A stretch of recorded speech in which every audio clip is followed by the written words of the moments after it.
Gamaya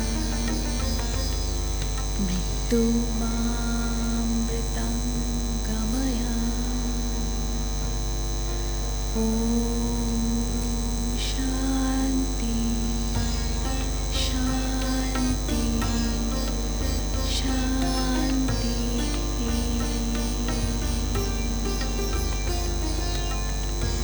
Lead us from the unreal to the real.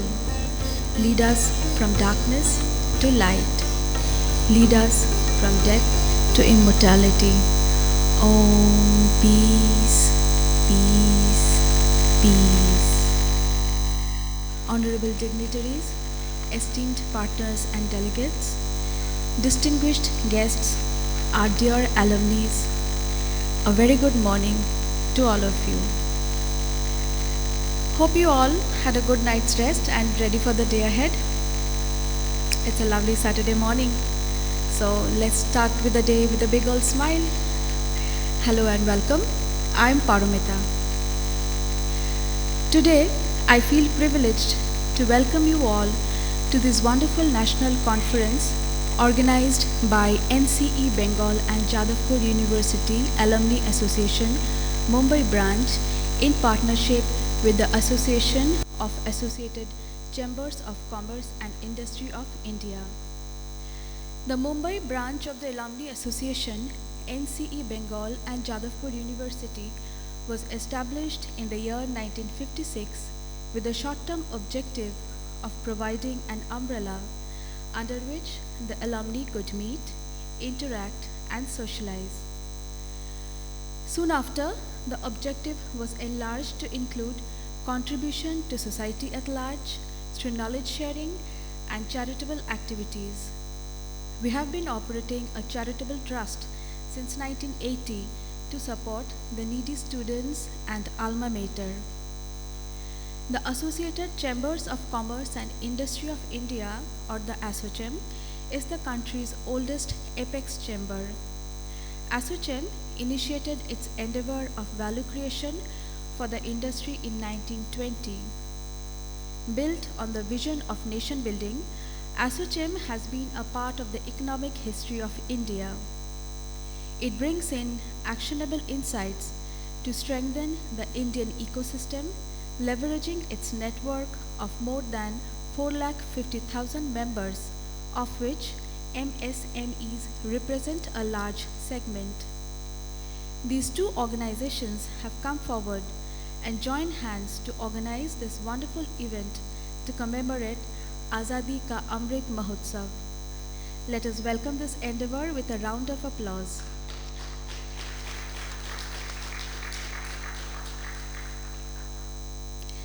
India, the home of 140 crore people, is also the largest democracy in the world.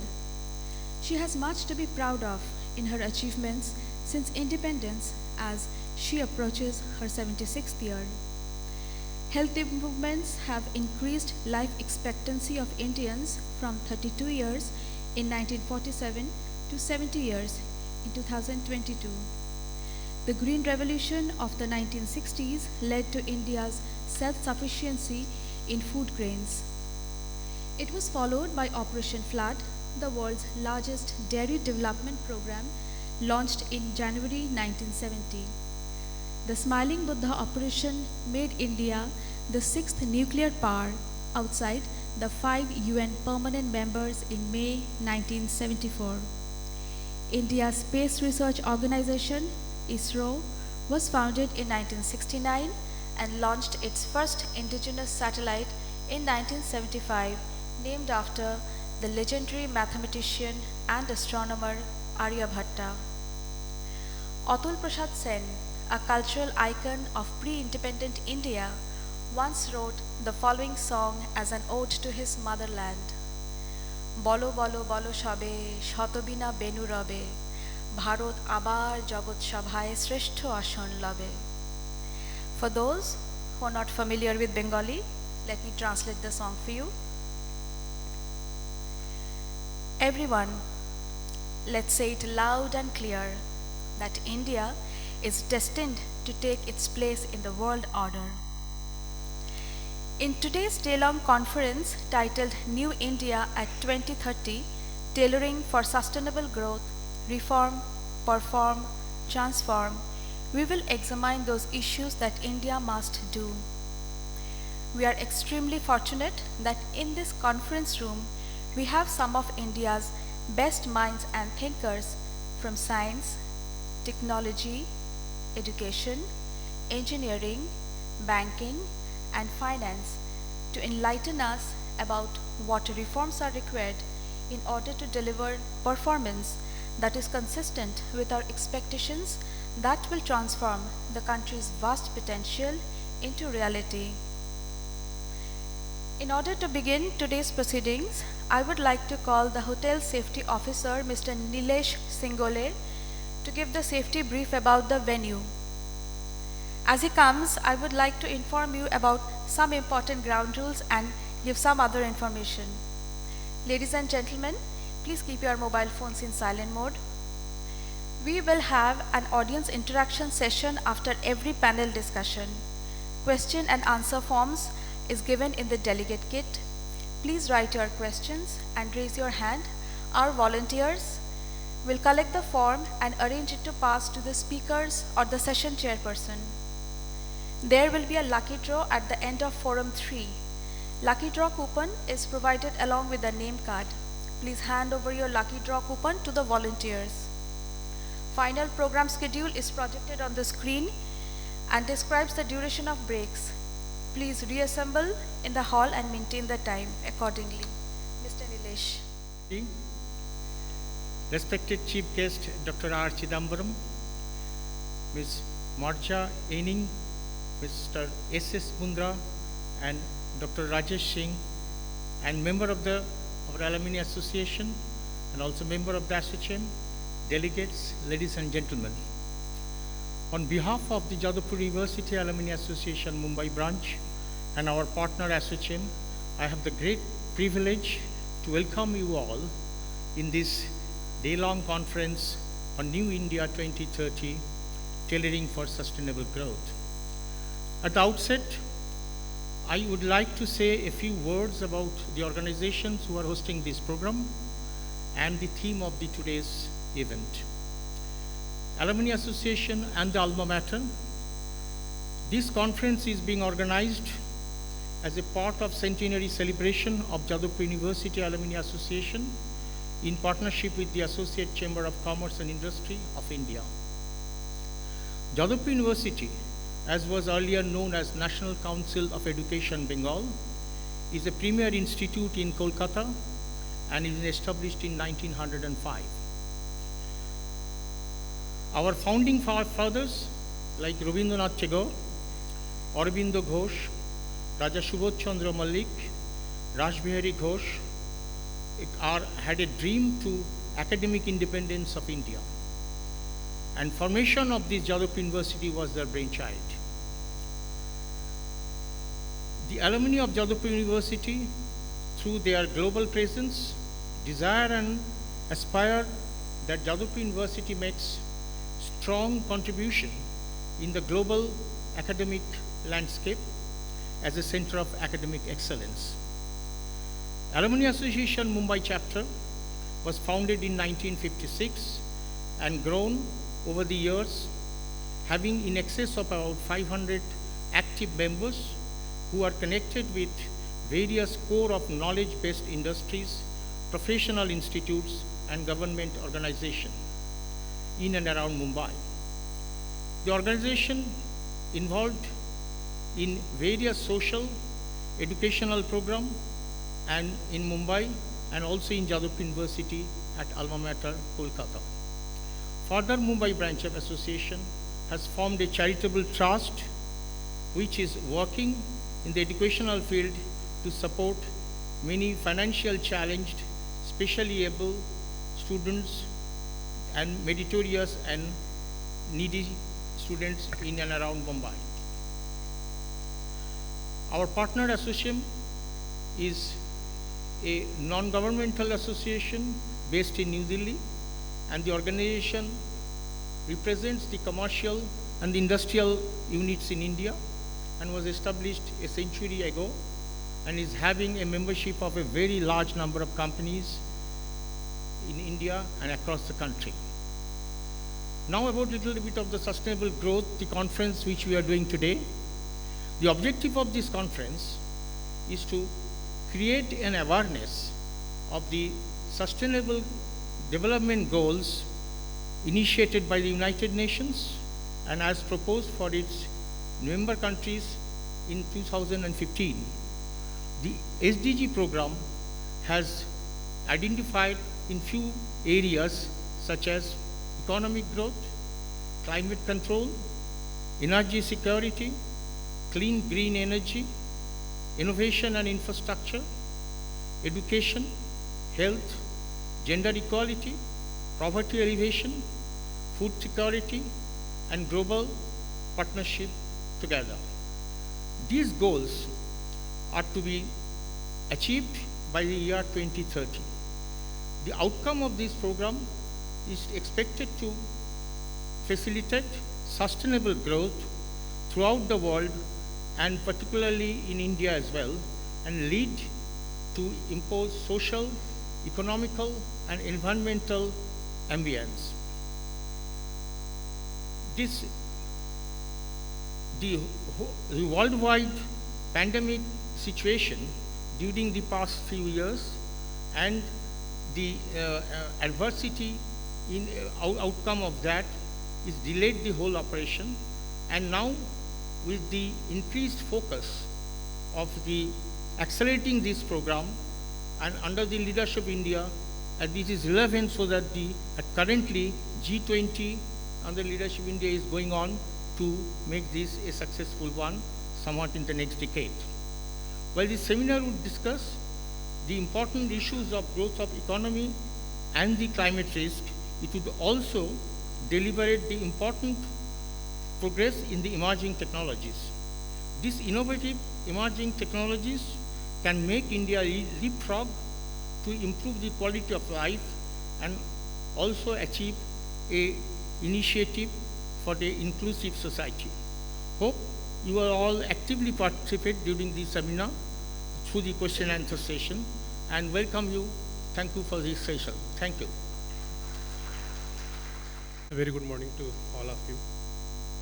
And I would also good morning to our ASSOCHAM esteemed member and Alumni Association member, and our dignitaries is sitting on the dais and some is sitting on the off the dais, and guest friend from the media who have joined to attend this very meaningful and timely seminar.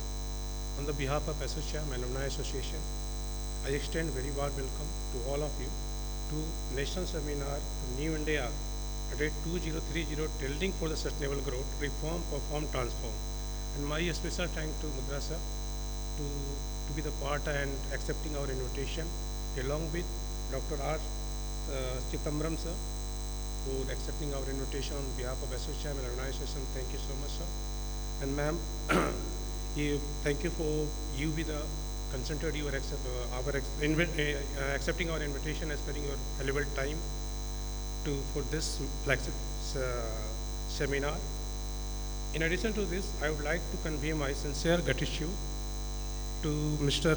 Rudranath Banerjee, President Jadavpur University Alumni Association, Mumbai branch, Mr. Arnuma Khan, and Mr. Devendra Chakravarti, and the entire team throughout the support in jointly designing this beautiful program. In the first time, in best of my knowledge, two bodies which is having the more than 100 years legacy to come together for such meaningful discussion for betterment of our country.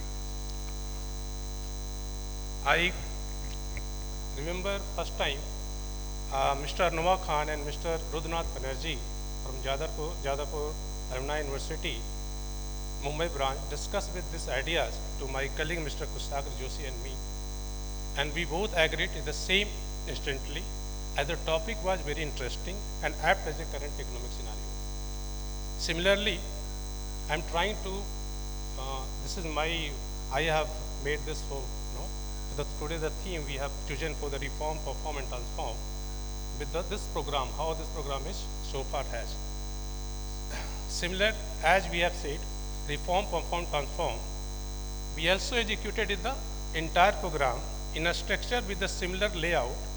Initially, we work as a reform process with the several brainstorming sessions between the ASSOCHAM and Alumni Association and industry stakeholders. Later on, we work as a reform aspect under the which we have conducted the education process. And the same, lastly, we both have firm belief that surely outcome of this dialogue session would create a transform.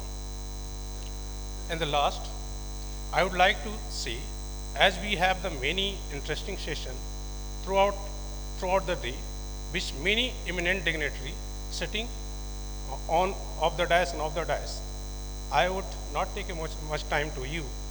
Why not? We should learn and try to get some interesting how India can make a $10 trillion economy with a learned person like Mundra sir, and sir is and madam is here. So thank you so much. I would now like to request Mr. Rudranath Banerjee, a civil graduate from 1993 batch from our university and also the president of the Alumni branch Mumbai, to share his opening thoughts with us. And may I request Mrs. Kekanondi to please present the green plant and the memento to Mr. Banerjee.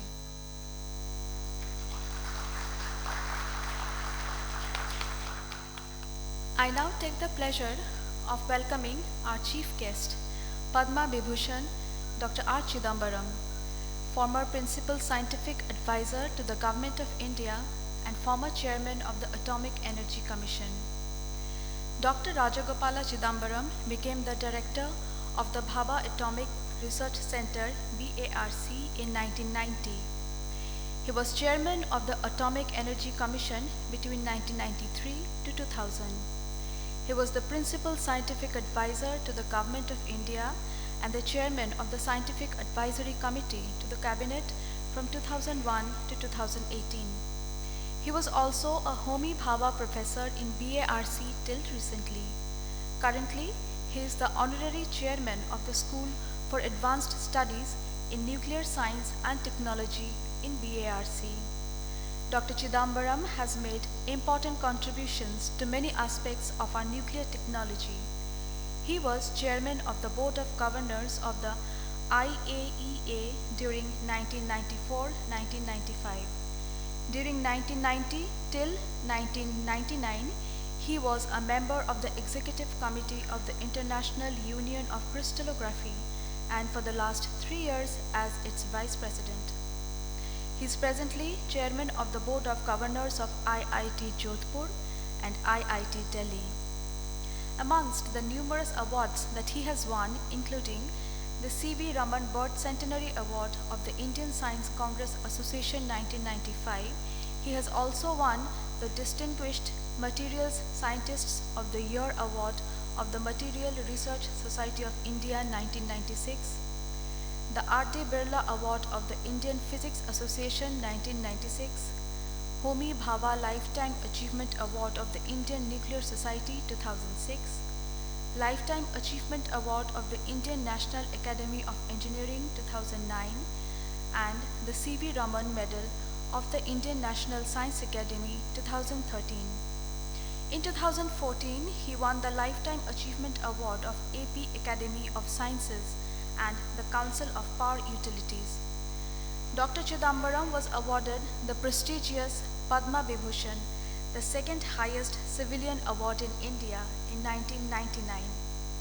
It is indeed my great pleasure and honor to invite to the stage a true pioneer in the field of science and technology, Dr. Chidambaram.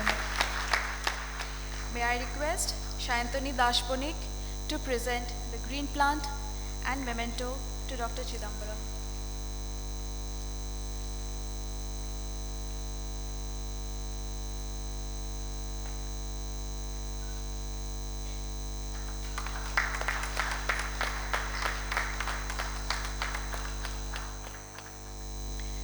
I now take the opportunity to call upon our guest of honor, Ms Marja Einig, Deputy Consul General, German Consulate, Mumbai. After her second law examination, Marja Einig entered the German Federal Foreign Office in 1989. She held posts at German embassies in Helsinki, Finland, and Washington, D.C., USA. She served as deputy head of mission at German embassies in Accra, Ghana, Antananarivo, Madagascar, and Colombo in Sri Lanka. Before her assignment to India as Deputy Consul General in Mumbai, she was Deputy Head of the Division for Higher Education, Science and Research at the German Foreign Office in Berlin. It is my great pleasure and honor in extending a warm welcome to Ms. Marja Einig to the stage with a round of applause. May I request Ms. Swati Shaha to present the green plant and memento to Ms. Marja Einig.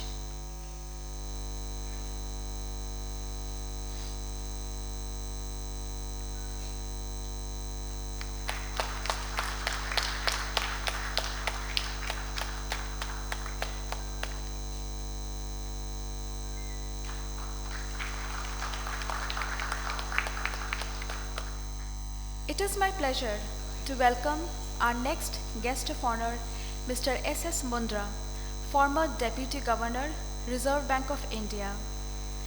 During his career spanning over 4 decades, Mr. S S Mundra held several important positions in banking, including Chairman and Managing Director of Bank of Baroda and Executive Director of Union Bank of India. After serving for 3 years as Deputy Governor of the Reserve Bank of India, he retired in July 2017. He served as RBI's nominee on the Financial Stability Board G20 Forum and its various committees. Mr. Mundra was also the Vice Chair of the OECD's International Network on Financial Education. As an independent director, Mr. Mundra serves on the boards of several companies, including DSP Investment Managers, Airtel Payments Bank, Ayana Renewable Power, Havels India, and Yashraj Biotechnology. He also serves on the boards of Indiabulls Housing Finance and BSE India as a non-executive chairman. In addition, he serves on various advisory boards, including the Global Risk Advisory Committee of PayU Global, Netherlands and India, the Acquisition Committee of CFM Asset Reconstruction, and the Governing Board of IMT Ghaziabad. Mr. Mundra has been a regular presence as a speaker and delivered more than 100 speeches and presentations. A number of his speeches have been published on the websites of the Reserve Bank of India and the Bank for International Settlements. Amity University conferred on him the Doctor of Philosophy DPhil degree for his services in the banking and financial services industry. I extend a hearty welcome to invite our distinguished guests, Mr. Mundra, to the stage with a big round of applause. And may I request Ms. Orpita Roy to present the green plant and memento to Mr. Mundra.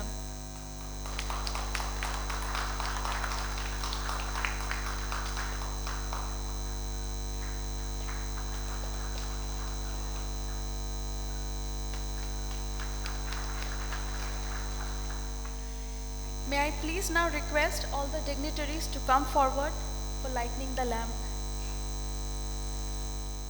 Of listening to the opening speech of our honorable chief guest, Padma Vibhushan, Dr. R. Chidambaram.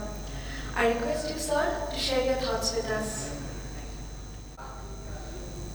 Dr. Sen Gupta, my colleague, grateful to him for calling me here. First, let me say that during the pre-independence era, Bengal was the center of science.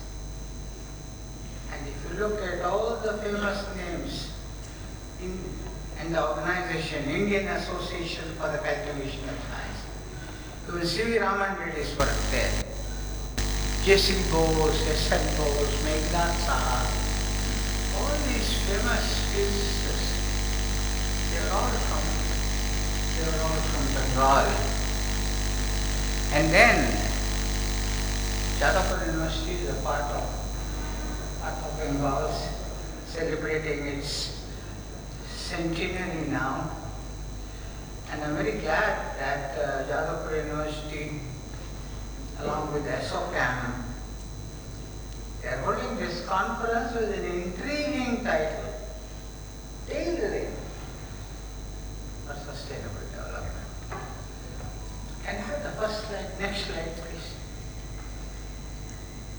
See, the general meaning of tailoring is the making or adapting of something to suit a particular purpose. The purpose here is sustainable growth. And the something I'm interpreting, as far as my talk is concerned, as the S&T ecosystem in India. Reform, perform, transform. I'm interpreting as reform, improve the structure of the system, perform, increase its efficiency, and transform, bring in the necessary changes. So this is a kind of a scenario in which I've tuned our planned my talk. Next slide, please. So these are, as many of you know, the 17 Sustainable Development Goals set up by the United Nations in their summit in 2015. No poverty, no hunger, and so on. But surely India wants to go beyond that. We want to go beyond all these, become a developed country in the fullest sense of the term, and then a knowledge economy. A knowledge economy is an economy which is capable of generating new knowledge and is capable of absorbing knowledge generated anywhere in the world. That is the India of our dreams. Next slide. See, the 2023 SDG Summit, which is going to come out they are going to hold it in September this year.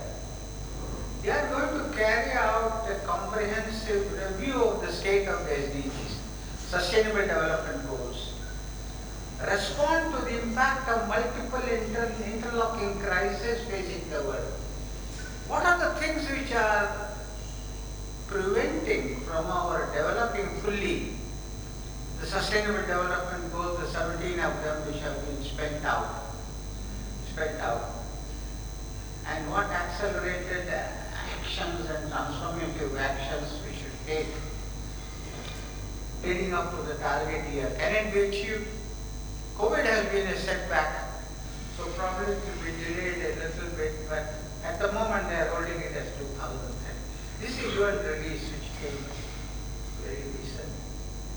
This summit in September this year will also bring together political and thought leaders from governments, international organizations, and the private sector, civil society, women and youth, and other stakeholders in a series of high-level meetings. And because this year, 2023, as this somewhat marks the midpoint of the implementation of 2030 agenda. Now, easy to talk about sustainable development. How do you manage it? And then the next slide, I can operate it from there. It requires applying of suitable practices, analytical techniques, consistent with environmental, societal, technological, and economic concerns. This must also include technology foresight analysis. Technology foresight is different from technology forecasting. You can forecast or try to forecast with any technology how will it emerge in the long term. But if you add to this forecasting assessments based on your own country's requirements, its natural resources, its skills, then it becomes technology foresight. And of course, you must also acquire and use suitable, reliable information, and also need consistency as far as possible with the present regulations, rules, and all of the government. The president of ASSOCHAM, is he here? He is not there. I thought I'll quote ASSOCHAM, your president. He says Indian corporations, that's in your journal, what is it called? Bharat at 100. There's a journal of ASSOCHAM called Bharat at 100. He says Indian corporations have been asked to increase the amount of information they disclose regarding sustainable practices. And many companies have adopted the global reporting initiative to do this. The country as it stands today, as most business enterprises trying to commit to the environmental, social, and government-related goals. You know, the ultimate analysis technology is power. You read the famous futurologist Alvin Toffler. He made this several decades back, this statement. And he said, yesterday violence was power. Why was this so? Whoever had the best technology for inflicting violence was the most powerful. India lost wars because we fought with swords and they fought with guns. And so on. Today wealth is power. Of course, this is a slightly old statement. Whoever had the best technology for creating wealth was the most powerful. Even today it is. And tomorrow knowledge will be power, which has already happened. Whoever has the capability to generate new knowledge and capability to absorb knowledge generated anywhere in the world will be the most powerful. And so you can say that today, more than at any time in history, technology is power. And this will continue to be so in the foreseeable future. I said of this because all the sources of power Toffler mentions have their foundations in technology. I'm sure ASSOCHAM also has this focus. Finally, wealth is created by technology.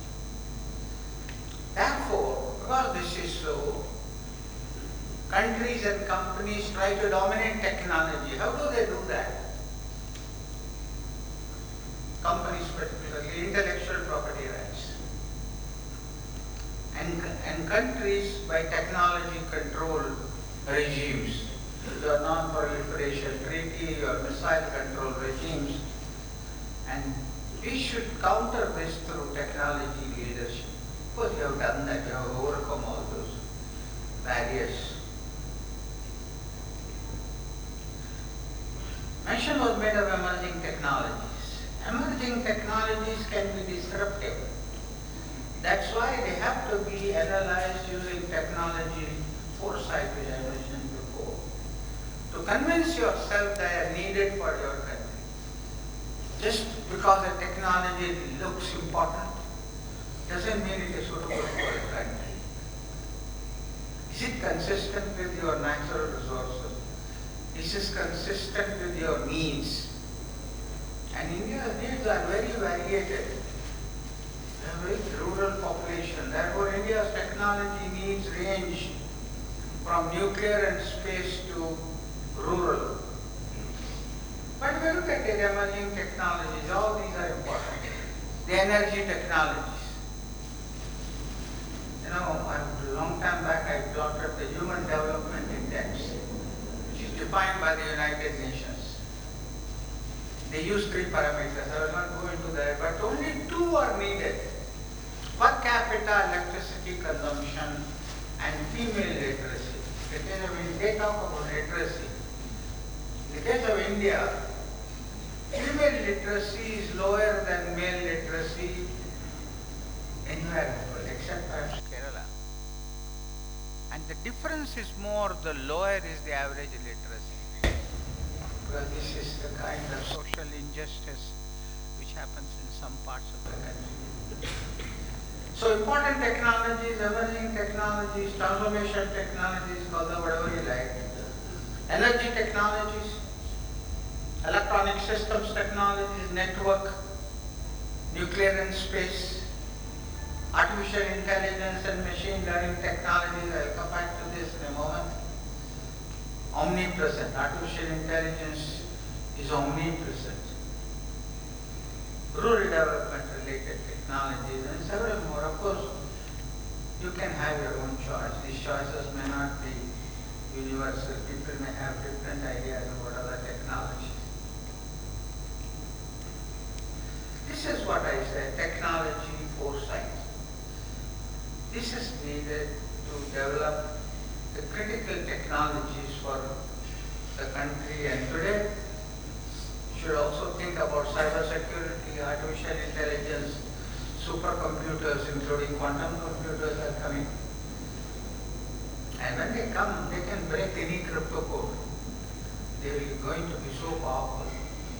And any crypto code created by a quantum computer cannot be broken by any conventional computer.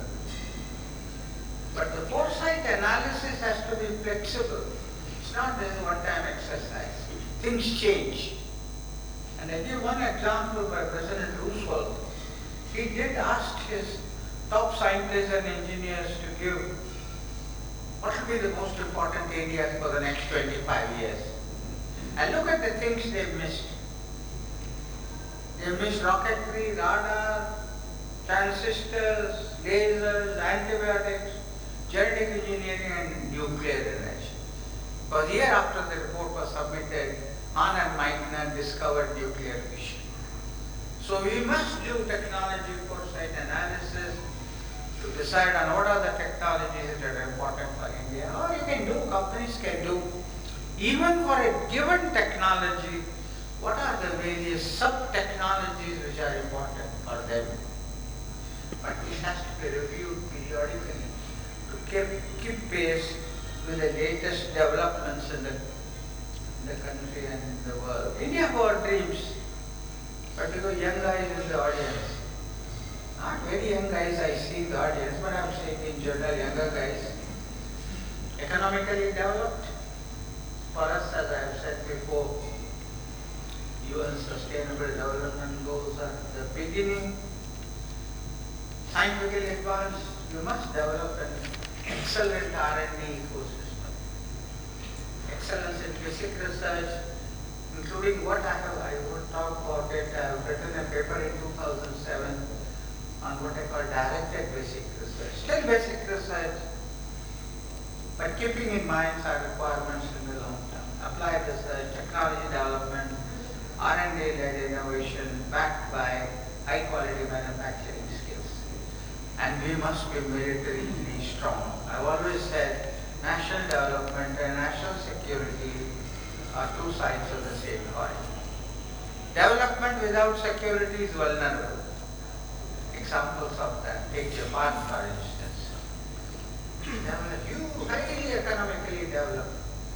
And they got worried about a country like North Korea, which was not, because militarily they were stronger. Of course, security without development is meaningless. It's what happened to the Soviet Union. They developed militarily on par with the US, but they realized that development is also equally important. That's why we went to first Troika and all that. Fortunately, India has a habit, sometimes we don't go there, but somehow finally we reach there. Instead of going straight, we do a little bit of meandering. The making of a knowledge economy, we need a science, technology, and innovation ecosystem. It seeks excellence in all these basic applied research. We need an advanced technology superstructure, but it requires a foundation of excellent higher education and basic research. Suddenly problems arise in technology which technologists and engineers cannot solve. There are examples even in the Manhattan Project on this kind. Good morning, everybody.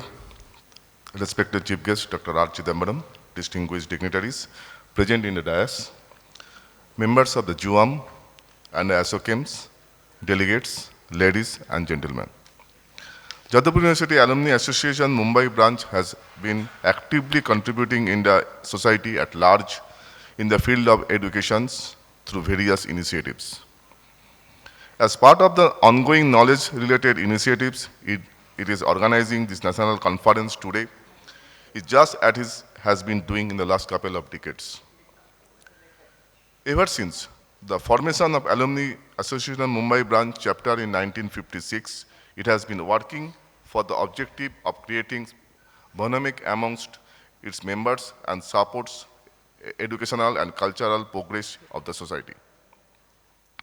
The initial objective of the Alumni Association was to be provided an umbrella under which its members could meet, interact, and socialize amongst its matters of alma mater. Soon after, the objective was enlarged to include in involvement of the knowledge, sharing, and also calibrated activities, keeping focus in the field of educations. The association organized conference seminars with the active participations and supports from the corporate, academic institute, and government policymakers. In the theme of national interest, it also organized cultural events to raise funds for the charitable activities. The Mumbai branch has over 500 active members who are connected with various course and knowledge-based industries. Professional organizations, government agencies in and around Mumbai. Along with the firm belief in the interaction of the solidarity, our Alumni Association focused on the spirit of Indian heritage, educational excellence, and the culture, and is committed to the overall welfare of the people of the nations. These activities were also continued even in the virtual mode during the pandemic periods. Looking at the growth of the association, the close involvement by our alumni members, the idea of forming a trust was mooted, and it took in the light of the day of 1980, with the prime objective of working in the field of educational infrastructure for supporting nearby meritorious, financially, and specifically able students in and around Mumbai, as well as students from Jadavpur University, including supporting projects of the PhD students. Some overview of the trust activities of social responsibility in educational field, following few specific supports to various institutes are provided by our trust. Sosilla in Unsakti Nagars, an institute of mentally challenged students. The financial aid is given to the institute of the purpose of infrastructure requirement. Similarly, mentally challenged school scholarship is awarded for Sosimangalam. The institute is extending educational to mentally challenged students, mainly belonging to underprivileged sections of the society, working multiple ways to support them. Swami Vivekananda School at Chembur, here trust is supporting adopted child scheme for financially challenged students selected by school. At the BJTI, the trust awarded scholarship to topper in second year mechanical engineering student. Likewise, the trust award at JU through MAU for toppers in second year in arts, science, and engineering, and third year of engineering every year in the mid-course scholarship. Money can be used for study material like laptops and others, books and others. Further, at Jadavpur Vidyapit at Kolkata under N.C.E. Bengal through MAU for financially challenged students, and also award for teachers of the year at JU Vidyapit selected by the schools. The scholarship is SNDT Women's University has also been for the second year topper in computer, pharmacy and nursing divisions. Further, annual scholarship is introduced in Vivekananda Education in Society Institute of Technology for engineering faculties. Support is also provided by students of slum through LCWW at Powai, Vijay Army Schools, Panvel, and Earn While You Learn at JU for needy students. The trust also supports PhD students at Jadavpur, as well as infrastructure project for improvement and enhancement of technical lab and achieving status of eminent institute in India chapter of Alumni Association worldwide. Our association also closely following the recent initiative of sustainable development guidelines in various countries of the world, including India, and several approach for the way of forwarded to the active the set goals. The ambition goals of India becoming a country of highly growing. This conference is expected to highlight the challenges, opportunities, and the way of forward keeping in mind that the desired economic growth is sustainable. Further, other critical issues will be discussed in this conference for climatic risk, funding issues of mitigate to it, and technology supports needed for the progress in immediate futures. I take this opportunity to thank you, our conference committee, our organization partner, ASSOCHAM, and the N.C.E editorial team for their dedicated and commitment to organize this event with a great teamwork. Thank you. Hope you will enjoy today's event with the interactive participations. Thank you. Thank you. As part of the National Conference of N.C.E Bengal and Jadavpur University, Mumbai branch, we publish our special magazine, N.C.E.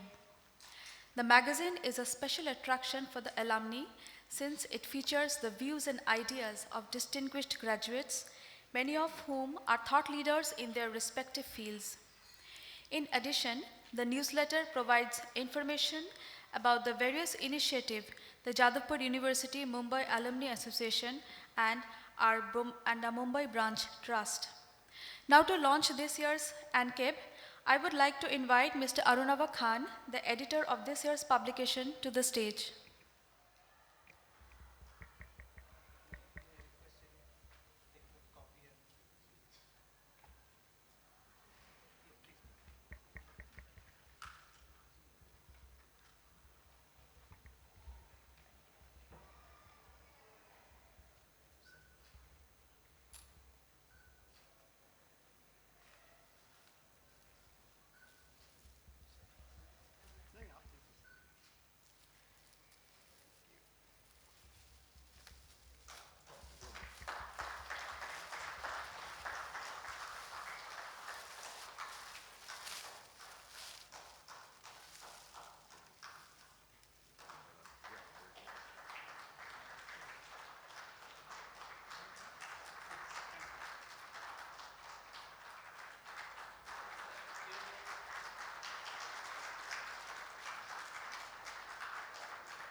I would now like to call upon our next speaker, our guest of honor, Ms.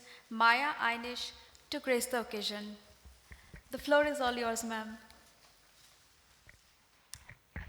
Dear organizers and participants of this alumni event, honorable guests, it is a great pleasure to be here and inaugurate with you an alumni event which promises to tackle some very relevant and crucial questions of our future, even the future of our planet.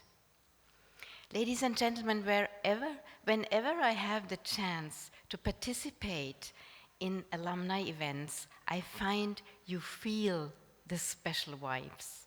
This room is full of eminent scientists and scholars who have all excelled in their areas of expertise. I had a lot to do in my profession with Alexander von Humboldt scholars in particular, and I know that this foundation looks at the merits on an international level. Scholarships are truly given to the best of the best only. And this success in your scientific careers, of course, requires inner strength to get there. Passion, creativity, patience, perseverance, a quest for knowledge, the openness for new paths, a strong drive to get to solutions, resolving the many riddles of life. Having all these qualities in multiplied form in one room is an incredible chance What an extraordinary combination of expertise and experience.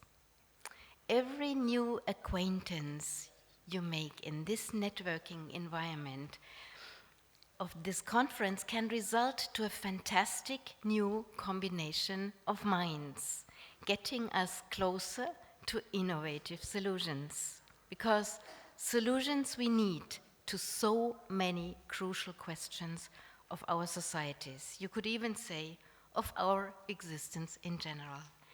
And I'd like to give a special thank you to the previous speaker, because I think it was just incredible how he lined out so many topics to discuss today that really merit deeper thoughts and analysis. And probably I may also get immediately into the discussion by saying that I, in a way, wanted to add to your approach of technology and knowledge the international aspect, because that's exactly, of course, I guess, why I was also invited, because alumni events also, and I know that there are alumni from Germany invited, Alexander von Humboldt Foundation, a couple of them.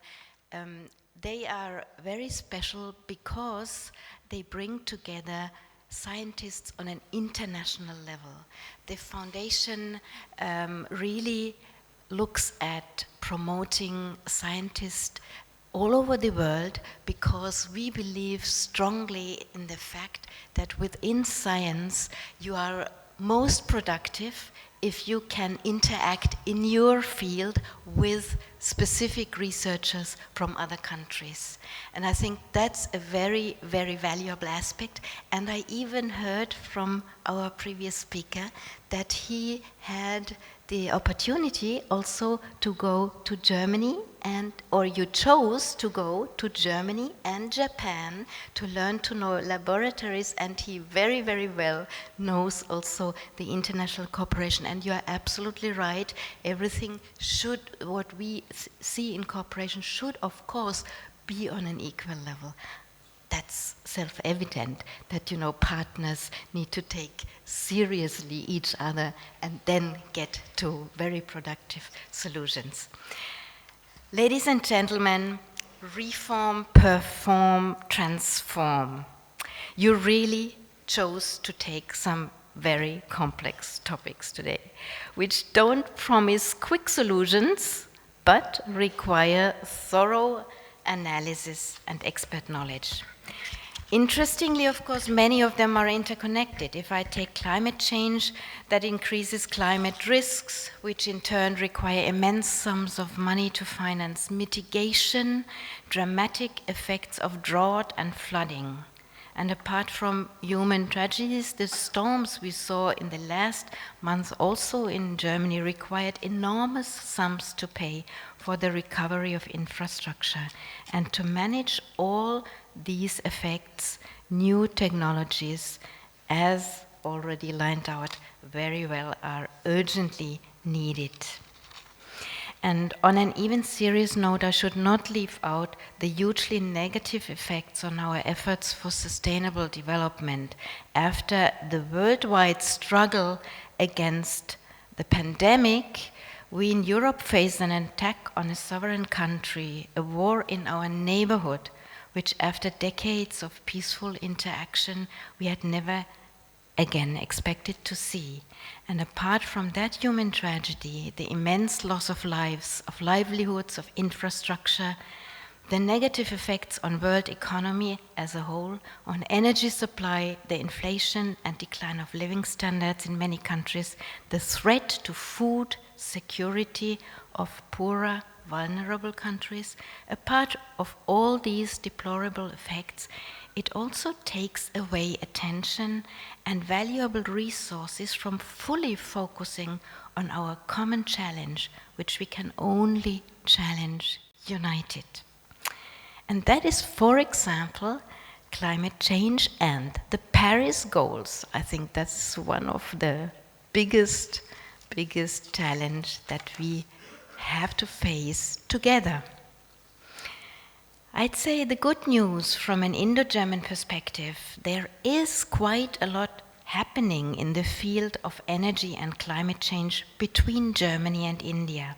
We already have a strong partnership for green and sustainable development, which was discussed in the last yearly consultations which we had in May 2020. Germany announced its intention to further increase financial and technical cooperation with the long-term plan of providing new funding until the year 2030 in the scale of 10 billion euro. It is meant, of course, also inter alia to German-Indian cooperation in the field of science in order to reach, or at least to get considerably closer to the Paris goals. Ladies and gentlemen, Chancellor Scholz was in India only a few days ago and met Prime Minister Modi for the 4th time in only 9 months. He was particularly interested in possibilities of cooperation also in the field of climate change. Both sides underlined the importance of strengthening cooperation in the field of green, sustainable development, renewable energies, green hydrogen, biofuel.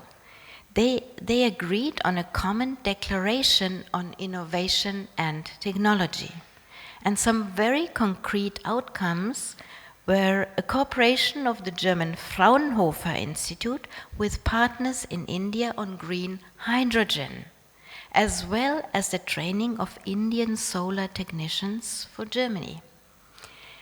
In Bangalore, the Chancellor visited one of the Indian pioneers of e-mobility, looking at the estimate that 80% of emissions of vehicles come from 2, 3, or small four-wheelers. E-mobility in this sector can have a considerable impact in reducing air pollution. By January 2020, that's what I learned, almost 2 million e-vehicles were already registered in India. That's 2 and 3-wheelers mainly. What is clear from looking at the different areas of cooperation in the field of environment, energy, and climate action, we will need a combination of many different technologies. There's not the one and only, but we need a good mix, which means that whoever of you is engaged in whatever technology, all creative minds have to come together for our common goal, finding sustainable energy solutions. Just to elaborate a bit more on the many German experts and delegations who have visited in India in the last few weeks only, you might have seen that Foreign Minister Annalena Baerbock was in India already twice, and her latest visit was last Thursday in the framework of G20. A parliamentary subcommittee on international climate energy policy was here in December 22. And we are expecting a high-ranking delegation mid-March from the famous Max Planck Institute. Yesterday, I was at IITB with professors from the University of Heidelberg on a fact-finding visit for research cooperation in neuromorphic computing. And just some days before the visit of Chancellor Scholz, the German Special Envoy for International Climate Action, Jennifer Morgan from the German Foreign Office, visited India. She pointed out the important role of India and stressed that Germany would like to see India under its current G20 presidency take the lead on subjects such as renewable energy and circular economy. She called India's climate goals impressive and talked about the drive that the Indian presidency is able to bring into the G20 in various technologies and on the circular economy. In her interaction with Indian officials, the importance of scaling up renewable energy solutions was discussed, not only solar, but also offshore wind, and the challenge of storage in order to combine renewables and storage. She understood, of course, its importance in order to phase down fossil fuel here. Asked about climate finance and the role of developed countries, which they need to play, Morgan mentioned, of course, that the West had pledged $100 billion in dollars in climate financing in Copenhagen, and that Germany takes climate finance very seriously. And she also explained how Germany in 2022 accelerated the energy transformation in our own country. All in all, it is evident India has a very important role to play in energy transition and climate action, and I can even feel in your ambitious program today that the expectations and chances of an Indian chairmanship of G20 are very high. I recently learned that you have very encouraging examples already. The state of Karnataka gets already 66% of its energy from renewables. And there are also very interesting decentralized energy networks for rural areas that others can learn from. The think tank Gateway House here in Mumbai has already outlined some recommendations in the field of public and private financing, how to accelerate the rollout of new critical technologies and other aspects, all in view of possible discussions during India's G20 presidency. Reading through different papers in preparation of your conference, I also came across a remark on a recent study of IEA, which I found surprising and encouraging. India shows that chances in consumption and lifestyle of citizens can have a huge impact on our goal of mitigation the effects of climate change.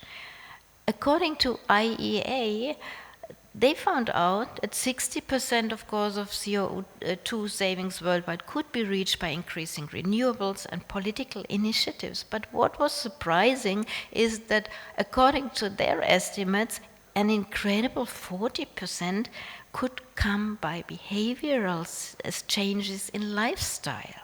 If we would all take up the Indian Mission Life, we could save 2 billion tons of carbon oxide until 2030. That's a lesson for others to learn. Dear alumni of the Bengal and Jadavpur University, and dear Alexander von Humboldt alumni, let me once again congratulate you for your efforts of keeping the alumni networks alive and active, contributing with your knowledge and experience to the discussions of the utmost relevant topics of the day. And I'm very happy to say, when I saw the previous presentation, that we are actually working already very closely, Germany and India, I'd say on very many, on the Sustainable Development Goals, because we have 104 projects all around India with our technical agency, and they are in so many of the areas that you mentioned, from agriculture to solar to urban development, mobility. It's quite interesting to see that the development goals actually give us a focus where we should concentrate our efforts. Just in case, ladies and gentlemen, that you ask yourself tonight how to get from talk to action, here is an idea. Get your young talents to work. Motivate your students and PhD candidates to take up some ideas which you develop in this conference. Give them the benchmarks and ask them to become creative and find innovative answers. Would be fantastic to meet in 1 or 2 years' time and check whether the inspirations today have probably led to some innovative solutions tomorrow. I hope that this conference today is just a kick-off of new relationships amongst you and corporations which which probably result in longer-term synergies and hopefully save us from the worst consequences, be it in world economics, climate action, be it developing new energy concepts or visionary technologies. Whatever you can contribute to sustainable development, to show us where we all can do better. Thank you so much and wishing you a highly inspiring afternoon.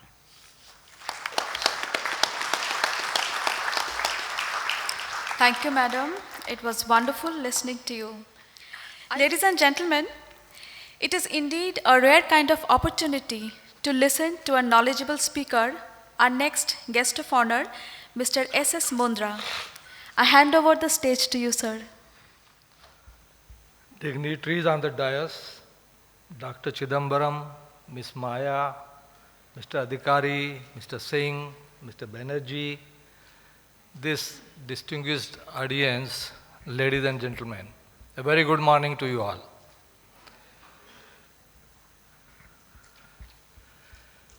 I think I should start with complimenting Jadavpur University Alumni Association and ASSOCHAM for organizing this national conference of very contemporary relevance. I think both the organizations every year keeps on coming with something which is important for the nation, which provokes the thoughts and which comes out with the meaningful outcome. And I would say what could be a better transformation than this, that 2-century-young organizations are coming together and trying to bring this new energy into the whole discourse. I also convey my thanks for inviting me here and giving me this opportunity to address you, to interact with you.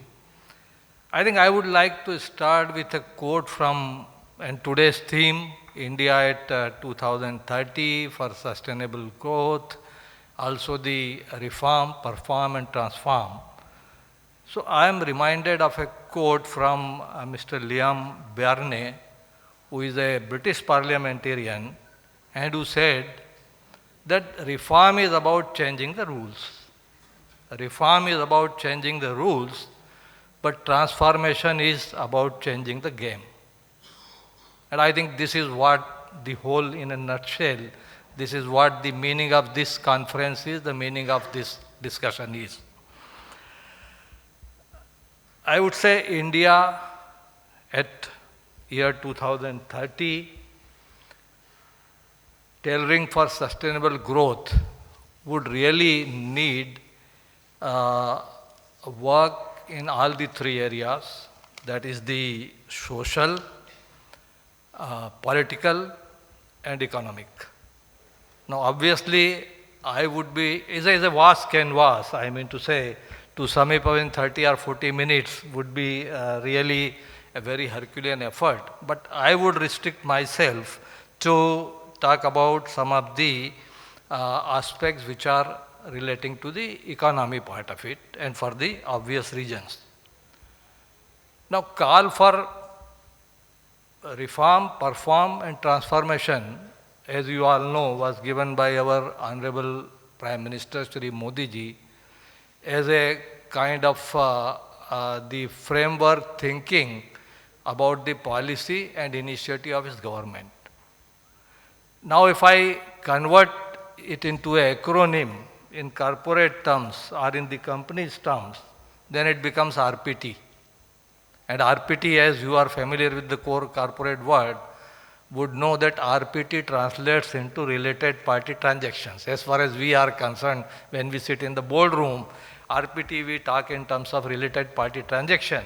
But somehow these are related. You know, if you look at it, reform, perform, transform.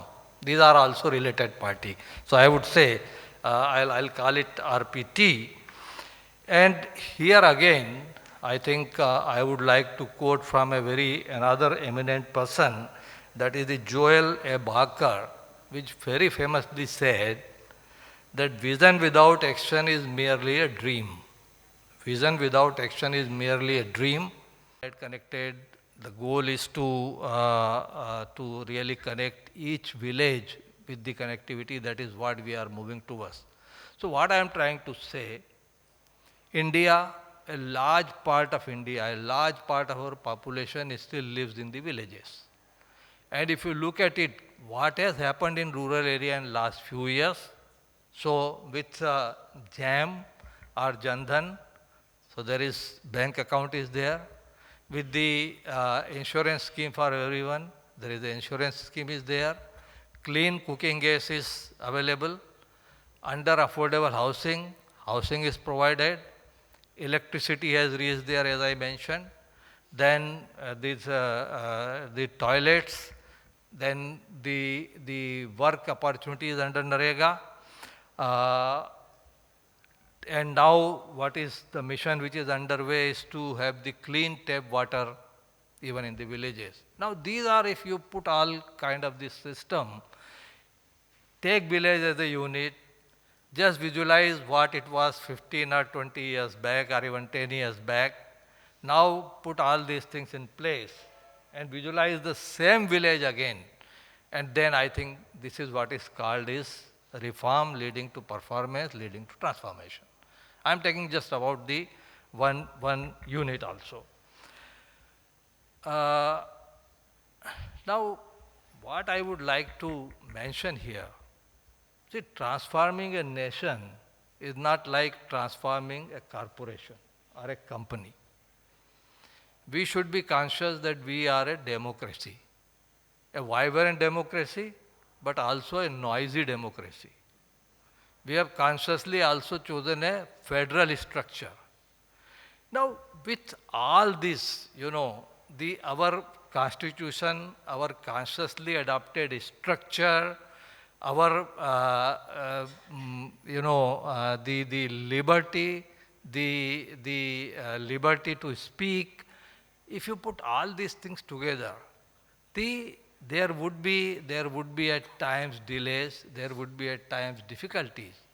But the problem is that 100 good work which happens is generally forgotten.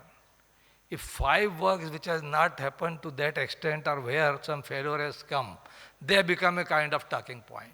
We forget the 100 successes, we only talk about 5 failures.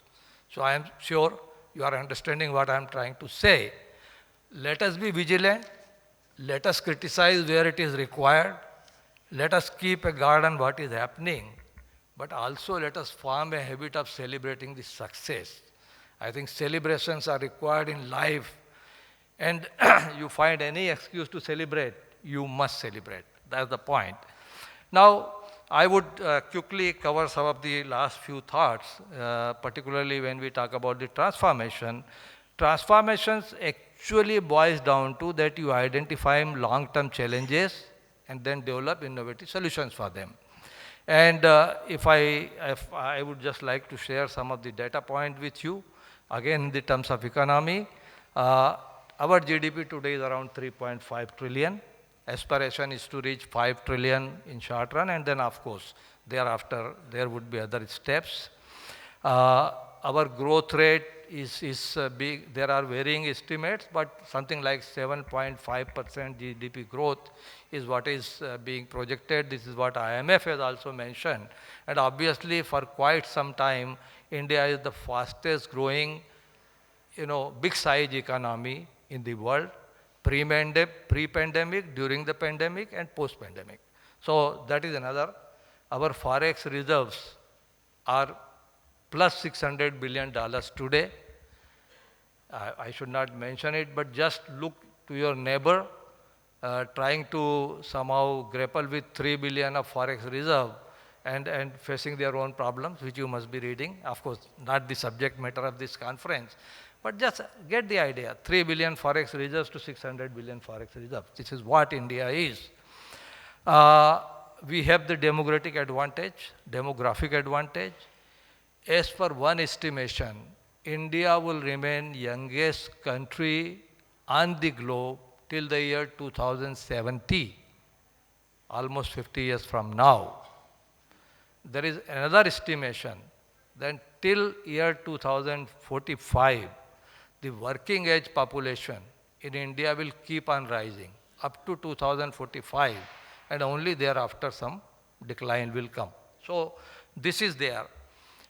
In the year 2021-22, we received almost $85 billion of FDI, which was highest any country received in the globe. Maybe this year there is some slack because of the geopolitical issues and conflicts which are going on. But the way figures are there till now, it doesn't look that it will be substantially less than what was done in the previous year.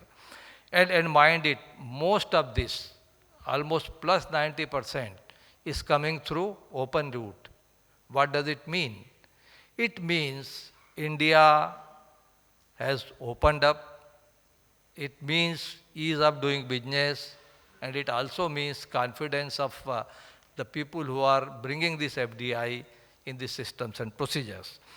Like you know, July 15, Digital India Mission was launched.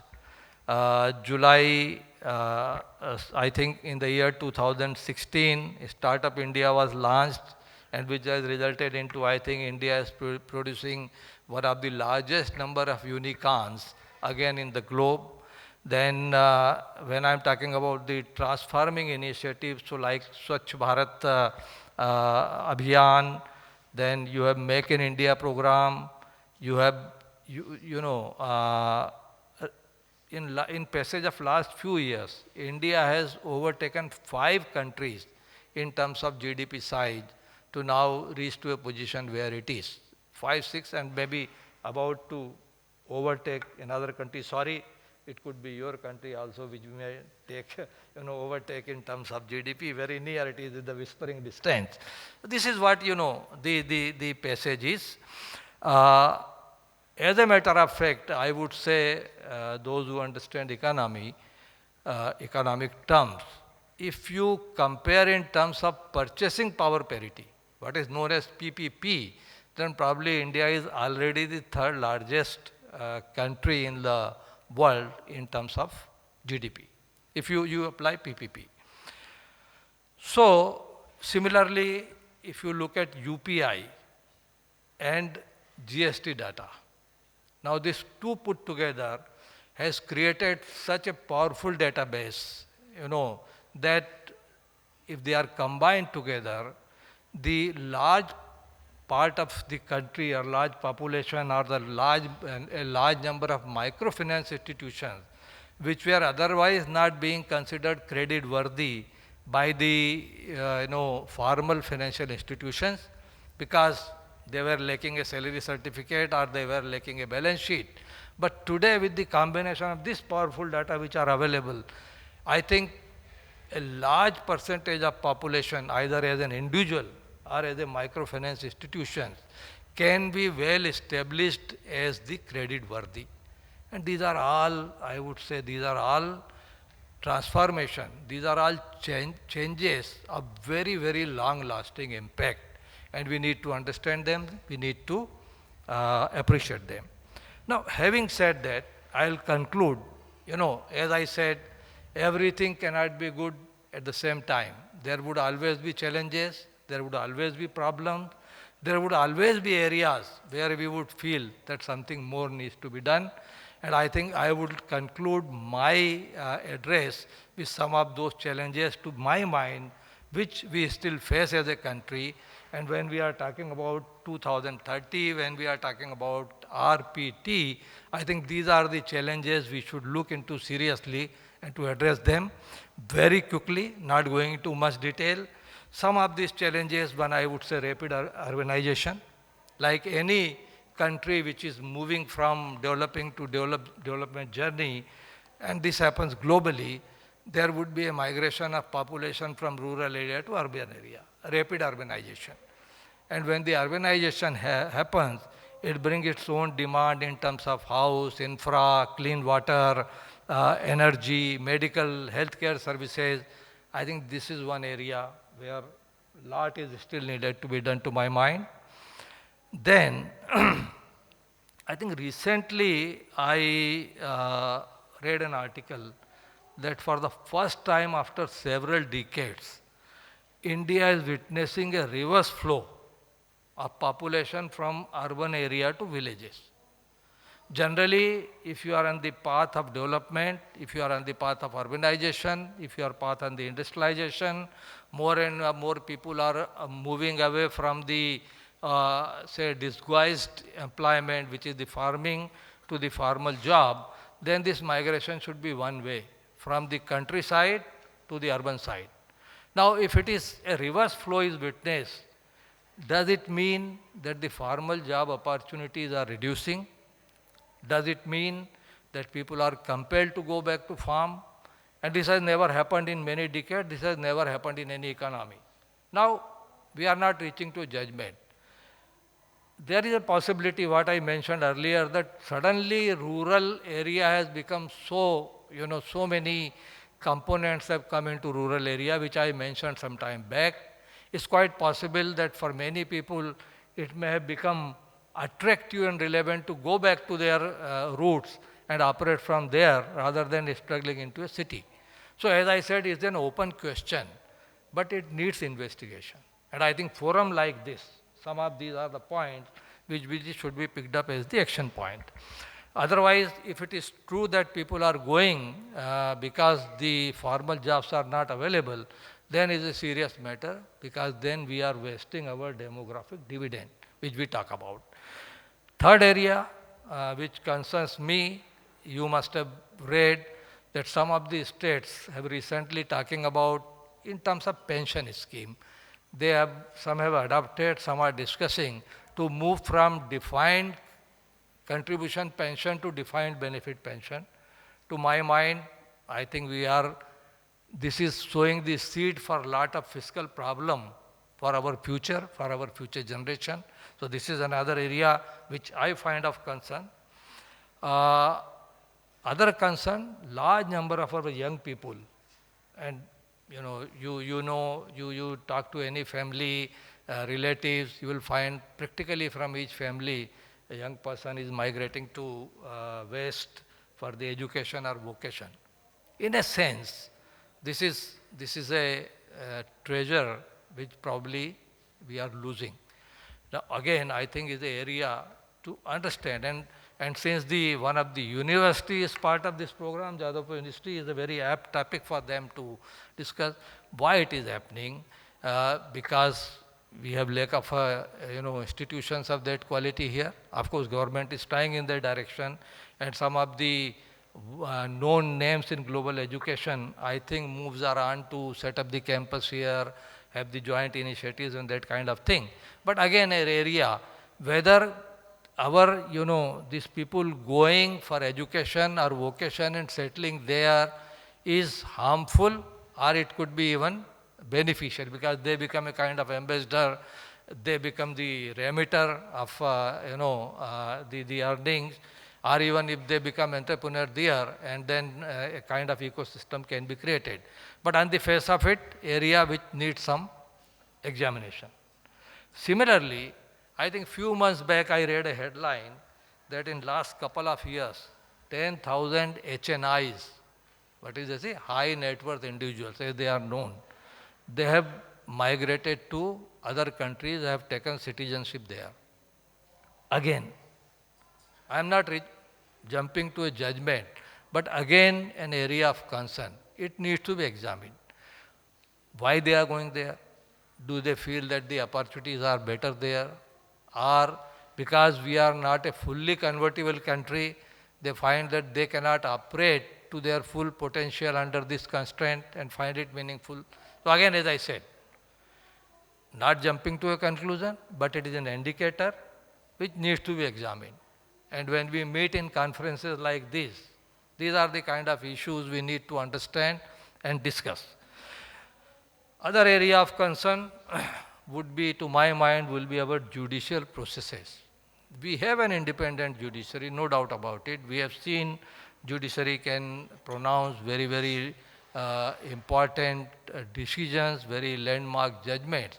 But the problem is, for a common person, for a large part of population, our judicial process is very slow, our judicial process is very costly.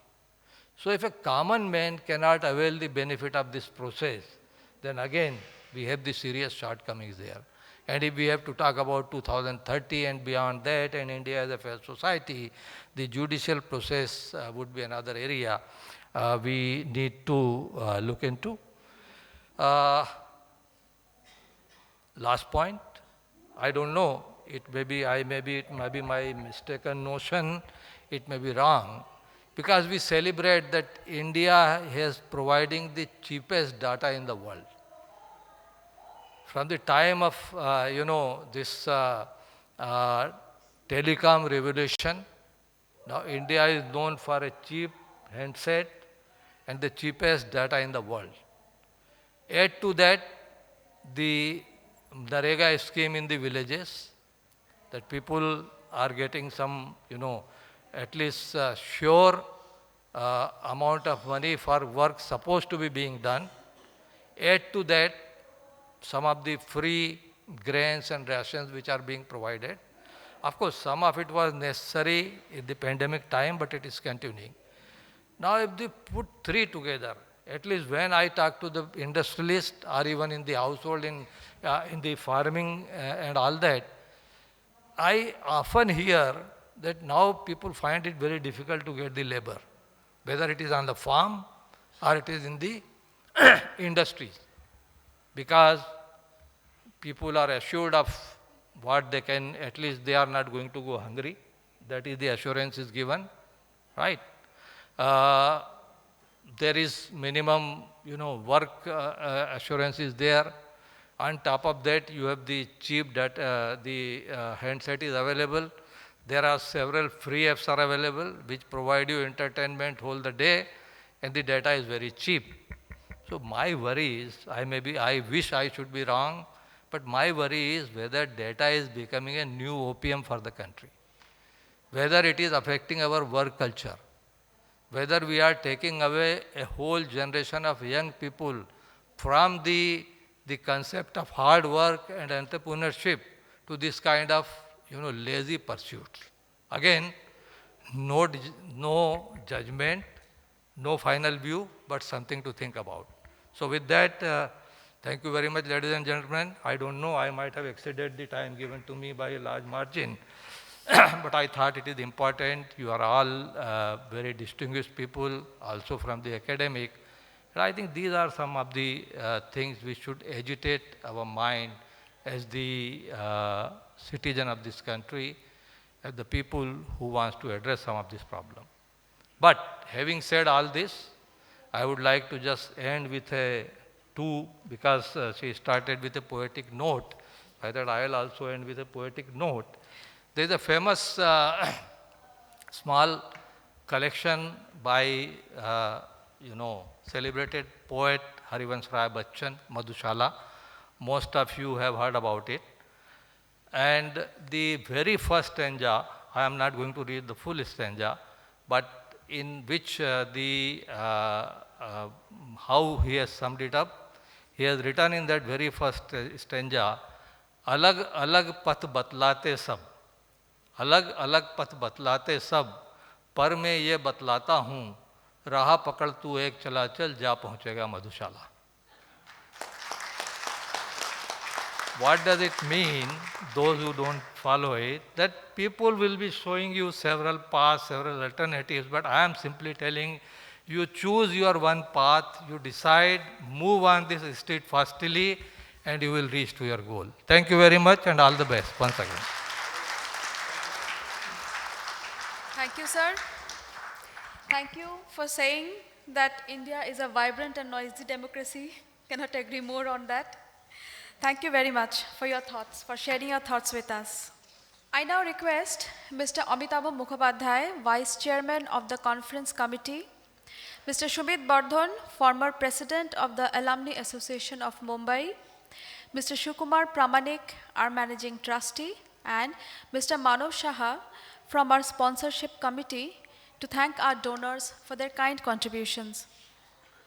Respected chief guest, distinguished dignitaries, the members of ASSOCHAM, my own JU alumni fraternity and all who are present here, ladies and gentlemen who could spend their valuable times to be with us on these occasions. This program will remain unfulfilled if we don't express our gratitude to the people who has actually aided us, helped us in converging this program to a success. On behalf of the Jadavpur University Alumni Association Mumbai branch and ASSOCHAM, I, along with esteemed members, would like to express our deepest gratitude for the support and generosity provided by the sponsors to aid this organizing this conference. At the onset, I want to introduce the core committee members for the sponsorship group, Mr. M.N. Saha, Mr. Sukumar Pramanik, Mr. Sumit Burman, Mr. Meghdut Manna in absence here, and myself on the dais. Dear sponsors, your contributions have allowed us to achieve these great strides to our mission and to make a significant impact on the endeavor to give reality to this conference. Your belief in our vision, commitment to our cause has been instrumental in helping us achieve our goals. Your partnership has not only provided us the resources, but also with guidance, expertise, and moral support. We value your insights and inputs, and we consider ourselves fortunate to have you as our partners. Thank you for your sponsorship, support, and participations. We have tailored an exceptional event with 3 interesting forums and 10 eminent panelists, and over 170 people who are attending these events. I now call upon the esteemed sponsors who could spare their valuable time to join us in this program for a small felicitations. Mr. Uttam Kes from KK Minerals, Mr. Suranjan Mukherjee from JSW, Mr. Tor Christian Lizard, Genital Norway's,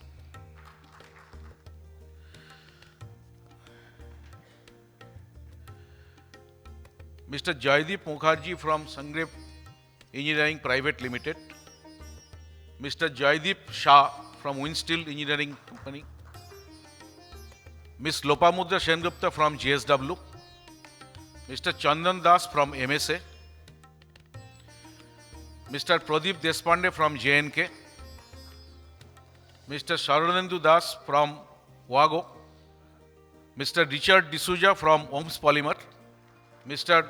Nataraj Ladda from Bishal Nirmiti Private Limited, Mr. Rakesh Gupta from Chemtrol, Mr. Dharmendra Shah from Global Corporate Group, Mr. Subhajit Bose from ONGC, Mr. Dharmendra Shah from Global Group, Mr. Ashish Desai from Advanced Spectec, Mr. Karsten Wenger from Phoenix Contacts.